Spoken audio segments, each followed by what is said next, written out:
Moving on, anger has boiled over in Tamil Nadu over a Sri Lankan court verdict giving death to 5 fishermen. That's the latest that we're getting in. Tamil parties led the charge on the streets of Chennai today. The fishermen were arrested in 2011 by the Lankan Navy for allegedly possessing narcotics and have been given time till November 14th to appeal in the Sri Lankan Supreme Court. Rameshwaram fishermen have toned down protest after the AIDMK government promised to pursue the case in the Sri Lankan court. The arrest of Indian fishermen by Sri Lankan Navy has been a major source of contention between the two nations. Would like to directly cut across to Srisha Reddy, who's been tracking these protests very closely. Srisha, can you get us the latest updates? We believe that a certain promise now has been made to these parties and the Sri Lankan fishermen who were protesting that the issue will be taken up. Srisha, can you hear me? Well, please go ahead. All right, yeah, Srisha, the latest that is coming in on this is that the Indian government has intervened, saying that they will take up the issue with Sri Lanka. Could you give us details that you're getting in? Well, I can hardly hear you, but what I can tell you is, as far as the Chennai situation is concerned, pro-Tamil groups have staged a protest demanding the centre to intervene so that they can pursue through the legal channels. I have an activist with me who is also part of this protest. What are your demands at this point in time? The centre should intervene, and though it has been put up to the centre for a very long time. Indian government giving a long rope to the Sri Lankan government.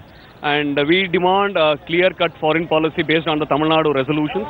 And as fishermen demand that the fishing area need to be declared as a traditional fishing area, unlike otherwise. I mean, of course, everywhere that's how it's been declared.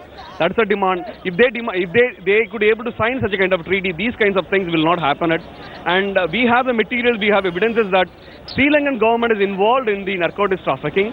It has been widely, hotly debated in the Sri Lankan parliament itself.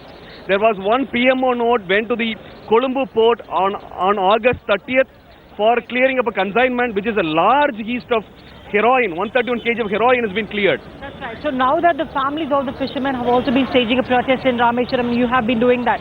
So what do you think the state government can do at this point in time?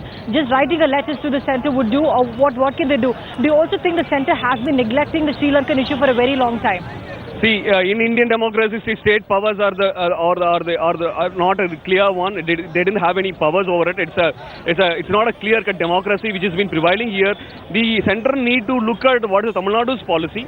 Then, according to that, as per the bordering states, the foreign policy need to be devised, which is not happening in Sri Lanka, in India.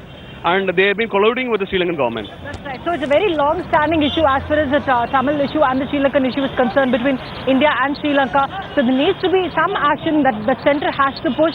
And again, the Tamil political parties in Tamil Nadu have been staging a protest to put pressure on the centre to take some action to release the 5 fishermen who have been lodged in the Sri Lankan prison. Back to you. Appreciate you joining us, Srisha. We'll of course keep coming back to you for more updates coming in there. But with that...